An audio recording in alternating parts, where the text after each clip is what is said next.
कि जो कथा को नहीं सुनते तो जिन्हें हरि कथा सुनी नहीं गाना। श्री राम जय राम जय जय राम। जिन्हें हरि कथा सुनी नहीं गाना श्रवण राम रे भवन समाना। श्री राम जय राम जय जय राम।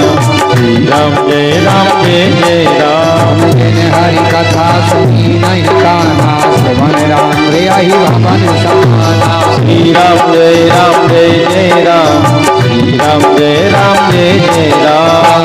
जिन्हें हरि कथा सुनी नहीं गाना श्रवण राम रे भवन समाना। राम सिया राम जय जय राम। राम सिया राम जय जय। गोस्वामी जी ने लिखा है कि जिन हरि कथा सुनी नहीं काना, जिनने कथा को नहीं सुना उनके कान कानों सांप की बामियां। श्रवण रंध्र आई भवन, यानी श्रवण माने अपने कान, श्रवण रंध्र आई भवन समाना माने अही माने सर्प सांप की मामी घाइयां। उनके कान नोई उन कथा नहीं सुना। जो कथा के लिए सुनते हैं, इसीलिए जब मिले जितना मिले मौका उतनी भगवान की कथा को सुनना चाहिए। गोस्वामी जी ने लिखा कि जो कथा को नहीं सुनते उनके कान कानों सांप की मामियां। एक कलयुग के आदमी ने पढ़ी जा चौपाई सौसर बुद्धि को हतो खेल लगो यार भगवान ने जाइए यारी में लिखी। बोले काय? बोले गोस्वामी जी कह रहा है कि जे को कथा नहीं सुना तो उनके कान सांप की बामियां। तो ऐसे दुनिया में हम कज्ञा क्यों जाना थे जो ने कब्बों भगवान की कथा नहीं सुनी। वे भगवान को मानता ही नहीं है। कज्ञा से कहो मंदिर है चलो, बोले और काय के मंदिर तो भी अर्थ आए अपन कहो कथा में चलो अरे और भी तो दाई रे कथा नहीं सुने। कज्ञा कैसे आदमी होत का नहीं हो है जो मंदिरों के लाज कछु बोला तो भगवान को कछु बोला तो कथा को कछु बे विरोध ही करत रे कब्बों मंदिर है नहीं गए ऐसी कज्ञा मिल जात के नहीं है। अपन आजकल को भैया भगवान को माने गए रे भगवान है आदमी क्या लगा तोर I don't believe it God अपन को भरोसा करेंगे रे के तोर हमें काहे को भरोसा काहे के भगवान। अच्छा बताओ कज्ञा खेये से जो भगवान पर भरोसा नहीं करत वे का कथा सुने। एक आदमी कहने लगो ये सो हम जाना थे लेकिन जो ने कब्बों कथा नहीं सुनी मनो उनके कान में आज तक हमने सांप पड़त नहीं देखी। तो गोस्वामी जी जो चौपाई गलत लिख रहा है। नागल लिखी है कि सांप की बामी घाइयां तो एक आध के कान में तो सांप पिड़ते। वो संत कहने लगे सुनो जो कथा नहीं सुनते उनके कानों में जेबारे सांप नोई जात करिया पनिया अजगर गणेता फुसकरा चिटी सांप मटिया जे नोई जात। बोले तो बोले जे को कथा नहीं सुनत उनके कानों में काम क्रोध लोभ मोह मद मत्सर अहंकार रूपी सर्प आ जात। जिनने कथा नहीं सुनी अहंकार रूपी सर्प गो तुम्हें आ गो अहंकार हम अपने आगे को नहीं आ। बस उल्टी गिनती शुरू। तुम में आया काम उल्टी गिनती शुरू। तुम में आया क्रोध क्रोध आया और तुम्हारा जीवन बर्बाद। इसलिए जितनी बने जब बने जैसे बने उतनी कथा को सुनना चाहिए। और श्रोता बहुत बड़ा माना गया। तो आप कह रहे हैं कि श्रोता बने परीक्षित जी, तो परीक्षित जी कौन है हमें बताइए। परीक्षित जी कौन है भाई? श्रोता बनना भी यजमान बनना भी बहुत बड़े भाग्य की बात है। भगवान जब कृपा करते हैं कुल के देवता यजमान के कुल के देवता आशीर्वाद देते हैं तब जाकर के वो मुख्य यजमान की पदवी पर बैठता है, तब जाकर के वो यजमान बनता है। यजमान बनना भी सरल नहीं है। हाँ सत्यनारायण की कथा नहीं हो पाती यजमान बन के, भागवत की तो बड़ी बात कहने का भाव।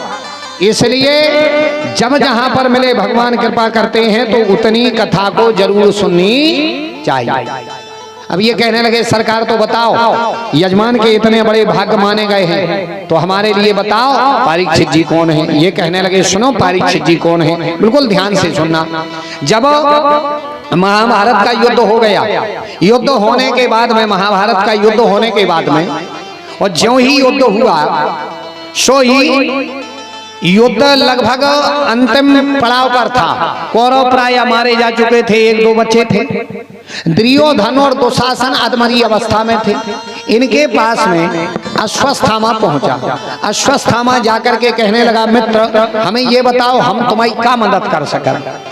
दुर्योधन कहने लगा, मित्र मदद कर वो चाहत। बोले हाँ। बोले मदद करना चाहते हो तो एक मदद कर दे। बोले क्या? बोले एक मदद कर दो। मदद ये कर दो कि हम 100 हते, 100 के 100 ही मर रहे, चिंता नहीं है, लेकिन पांडवों में से एक ही को मार दे, हम चैन से मर जाए। अब देखना दुर्योधन के अंदर की बुद्धि देखो। दुर्योधन के मन में क्या था कि हम 100 के 100 मर जाए, 100 ही मर जाए, लेकिन पांडवों में से एक ही मर जाए तो हम चैन से मर जाए। इसीलिए वो दुर्योधन था। आज भी कय्यक के दिमाग में बुद्धि में दुर्योधन बैठो है। आज अपन कहते के दुर्योधन मर गए, रावण मर गए, कंस मर गए, ये नहीं मरे। ऐसे दशहरा पर अपन पुतला जलाते हैं, ताली बजाते हैं, रावण मर गओ, रावण मर गओ, लेकिन सुबह पेपर में पढ़ो कई सीताओं का हरण हो जाता। आज वो रावण बैठा बैठा हंसता होगा, धन्य रे कलयुग के रावण हो। हमारे आज ये राक्षस के हमने जीवन में एक सीता का हरण किया और हर दशहरा पे जल रहे। और आज तो पृथ्वी पे ऐसे कई रावण हैं जो कय्यक सीताओं का हरण कर लेते। कय्यक कंस है धरती पे आजकल। असली का रावण मारना है तो अपने अंदर का रावण मारो। असली का दुर्योधन मारना है तो अपने अंदर के दुर्योधन को मारो। आज भी कय्यक के मन में दुर्योधन बैठो है। दुर्योधन की सोच क्या थी? हम मर रहे मर जाएं, लेकिन इनमें से पांडवों में से एक ही मर जाए तो हम चैन से मर जाए। आज भी देखना कई कई आदमी अपने दुख से दुखी नहीं है। आज का आदमी दुखी कहाँ है भाई? संपत्ति हर आदमी के, साधन सबके ना, सुविधाएं सबके। आज का आदमी खुद के दुख से दुखी नहीं है, दूसरे के सुख से दुखी है। अपने दुख से दुखी नहीं है, दूसरे के सुख से दुखी है। हमारे ना मोटरसाइकिल हम घूम रहे हैं, हमारे ना बस, हमारे ना सर्व सुख, लेकिन अगर कोनो स्कूटर ले लेवे तो रात के नींद नहीं आती आए। अरे यार रुपया बढ़ गओ इसके, कभी मौका मिले पंचर ही करवा देते, रात में नींद नहीं आ रही। क्या के इलाज है? आज का आदमी अपने दुख से दुखी नहीं है, दूसरे के सुख से दुखी है। आज का आदमी डबल जीवन जी रहा हो। जी रहा हो कि नहीं जी रहा हो?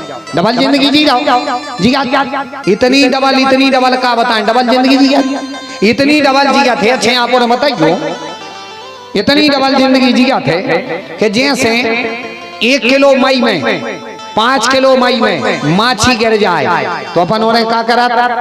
5 किलो मई में माछी गिर जाए तो क्या करा? मई सरा दे। सरा दे क्या नहीं सरा दे? वो नहीं खामे फिर बोले का है? अरे माछी गिर गई अपने। अच्छा भाई माछी 2 किलो दूध में गिर जाए तो क्या करा? बोले गुरुजी दूध सरा दे। सरा दे क्या नहीं? अब भाई माछी अगर 5 किलो के घी के डिब्बा में गिर जाए फिर क्या करा? फिर कोई सराउत का सराउत कौन? आज सराउत हो तो हमें बता दियो। हाँ 4-5 दिन हम तुम्हारे गांव में हैं, जितने डिब्बा मिले मीन के धार दें। हाँ जजमान से कह देंगे बाद में पहुंचा दियो। राम धनी तो फिर सराउत को नहीं सराउत क्या करा? बोले गुरुजी फिर तो माछी निकाल के सरा दे। सरा दे के नहीं? माछी भैया है, दूध में गिर गई तो दूध सरा दे, मई में गिर गई तो मई सरा दे, लेकिन घी में गिर जाए तो घी नहीं सराउ तो माछी सरा दे। जय डबल जिंदगी है, अपन को दुखी करेंगे नहीं करें? आजकल देखो इतना डबल। अच्छा माताएं बहने बैठी, माताएं हर एक माता को सपना होते कि हमारा लड़का बिल्कुल श्रवण कुमार घाई पैदा हुए। हर माता चाहत के नहीं? हर माता चाहत है कि हमारा लड़का कैसो हुए? कैसो हुए? श्रवण कुमार। हर माता चाहत के लड़का हुए श्रवण कुमार, चाहत के नहीं चाहत? अरे अच्छा आत्मा से बताइयो, आत्मा से लड़का तो चाहे श्रवण कुमार, और आत्मा से बताओ कितने % चाहत के हम पति भी श्रवण कुमार बन जाए? चाहत को नहीं चाहत। लड़का चाहे श्रवण कुमार, मनो पति ने श्रवण कुमार बन जाए। पति हमारे काय में चले। कय्यक मिला था मोरों को कई महाराज कछु जाना थो। हमने कही का कछु जाना थो बबूद मबूद गड़ा बना ले। हमने का दिक्कत है? कही का बताएं बे हमारी सुनता ही नहीं है बे, हमारे काय बस के नहीं है। कछु जाना थो तो एक गड़ा बना दियो। अपने कही का दिक्कत है? कही बे बाई के काय में लगे रे, हमारी सुनता ही नहीं है। अच्छा जा बताओ भाई, बाई के काय में लगी रे तो लगी दे, उन्हें बनन दे श्रवण कुमार। लेकिन नहीं, पति तो हमारे काय में चले लेकिन लड़का हो जाए श्रवण कुमार कैसे होगा? ये डबल जिंदगी अपन को बर्बाद कर रही। अगर बेटा श्रवण कुमार चाहिए तो पति को भी श्रवण कुमार बनने दो, क्योंकि जो श्रवण कुमार होगा उसकी औलाद भी श्रवण कुमार हुई है। आज जो पति को श्रवण कुमार नहीं बनन दो, अपने काय में लगाए नहीं सो लड़का भी वही के काय में चले, तुम्हारी कब्बों ने मान। ये डबल जिंदगी अपन को बर्बाद कर रही है। बेटा श्रवण कुमार चाहिए तो पति को भी बनने दो, लेकिन ये डबल जिंदगी अपन को बर्बाद कर रही है। आज देखना, आदमी खुद के दुख से दुखी नहीं है, दूसरे के सुख से दुखी है। दुर्योधन की सोच यही थी। दुर्योधन कहने लगा सरकार एक ही मर जाए। अश्वत्थामा कहने लगा इतनी सी बात, बिल्कुल नहीं घबराओ, हम जाएंगे पांचों को मार देंगे। अश्वत्थामा गया और जाकर के द्रौपदी के बच्चे सो रहे थे, विश्वभोग भूमि श्रवा भूमि रवा, उन बच्चों के लिए इसने मार दिया। और ज्यों ही उनको मारा, गले काट करके लाया और गला ला करके कहने लगा कि देखो हमने उन पांचों पांडवों को मार दिया। दुर्योधन कहने लगा लाओ हमारे लिए भीम का सिर दो। इसने एक मोटा सा सिर ला करके दिया, उसने लिया और दबाया तो चट करके टूट गया। दुर्योधन कहने लगा अश्वत्थामा ये भीम का सिर नहीं हो सकता। अरे भीम का तो छोड़ो, पांडवों में से किसी का सिर नहीं है। बोले क्यों? बोले पांडवों के तो ऐसे सिर हैं कि 1000 हाथी भी एक साथ पैर पटके तो उनका बाल बांका नहीं होगा। और जे सिर चटक गया उजेले में ले जा करके सिर को देखा, छोटे छोटे बच्चों के सिर थे। अश्वत्थामा पछाड़ खा करके गिर गया, दुर्योधन गिर गया। दुर्योधन कहने लगा अश्वत्थामा से, अरे अश्वत्थामा तूने तो बड़ा अपराध कर दिया रे। हमारी बुराई अर्जुन से थी, नकुल से थी, सहदेव से थी, धर्मराज से थी। हमारी बुराई इन बच्चों से नहीं थी। ये बच्चे अगर बच्चे रहते तो कम से कम ये नाम तो लेते, हम पांडवों के वंश के हैं, लेकिन कौरव भी हमारे परिवार के थे, हमारा नाम तो चलता रहे। तूने तो पूरे वंश को मिटा दिया, बड़ा गलत किया तूने। आज पछाड़ खा करके दुर्योधन गिर गया।